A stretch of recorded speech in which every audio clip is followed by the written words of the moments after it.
सभी आत्मीय दोस्तों को ब्रजभूषण दुबे का प्यार भरा नमस्कार। सम्मानित साथियों, कल हमने नवरात्रि यानी नव संवत्सर के शुरुआत में शैलपुत्री को बताया था। शैलपुत्री के पूजा के बारे में, उनकी शक्ति के बारे में, आराधना के बारे में, साधना के बारे में, शैलपुत्री की उत्पत्ति कैसे हुई थी इसके बारे में बताया। आज हम नवरात्रि के दूसरे दिन ब्रह्मचारिणी माता के बारे में आप सबसे चर्चा करना चाहेंगे।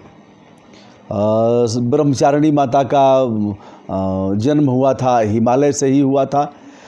मैना के कोख से ब्रह्मचारिणी पैदा हुई थी। हिमालय पर ही रहती थी, वहीं राज करती थी। तत्पश्चात हिमालय पर घूमते टहलते हुए नारद मुनि पहुंच गए। हिमांचल जो ब्रह्मचारिणी माता के पिता थे, उन्होंने नारद जी से पूछा कि बेटी के विवाह के बारे में कुछ बताइए, हमें बड़ी चिंता है।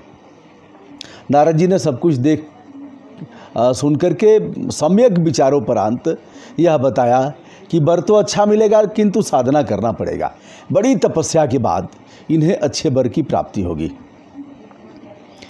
यह सुन करके बड़ी चिंता हुई, लेकिन जो मैना की पुत्री थी उन्होंने कठिन तपस्या, हजारों वर्ष तक तपस्या किया। उसके बाद भगवान शिव को वर के रूप में उन्होंने प्राप्त किया।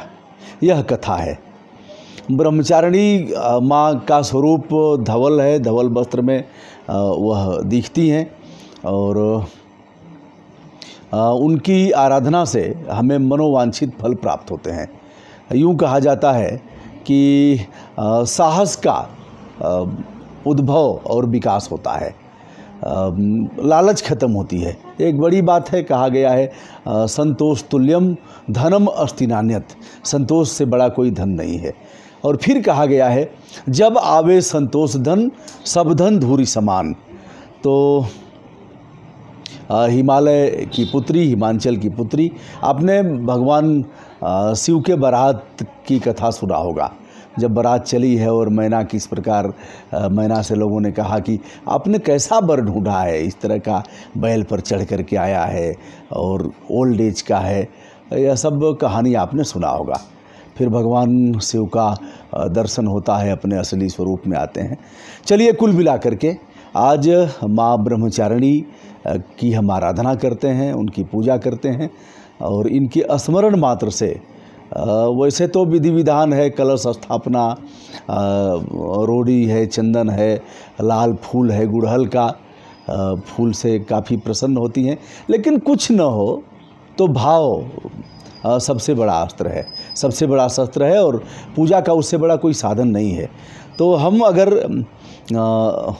दिव्य स्मरण करते हैं पवित्र भाव से, नमो देव्ये महादेव्ये शिवाय सत्यम नमः, नमो पवित्रे भद्राय निहता प्रणता अस्मताम, ऐसे है तो हम शक्ति की आराधना करते हैं। सभी ने किया है। भगवान रामचंद्र जी ने भी लंका पर विजय प्राप्त करने के लिए शक्ति की ही आराधना किया था।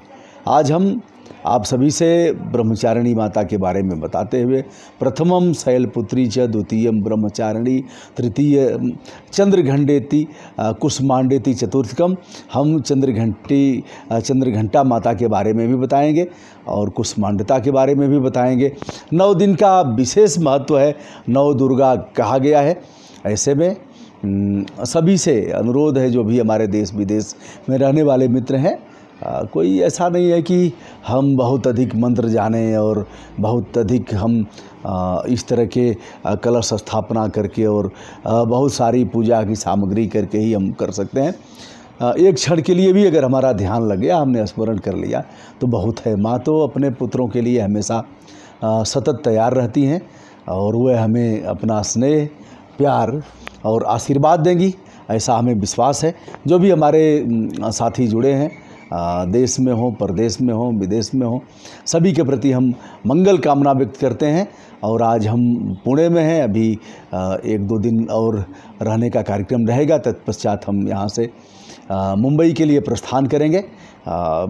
जिन साथियों से नहीं मिल पाया हूँ समयाभाव के कारण, सभी से क्षमा याचना करता हूँ और सभी को विनम्र भाव से ब्रजभूषण दुबे का यथोचित नमस्कार। धन्यवाद।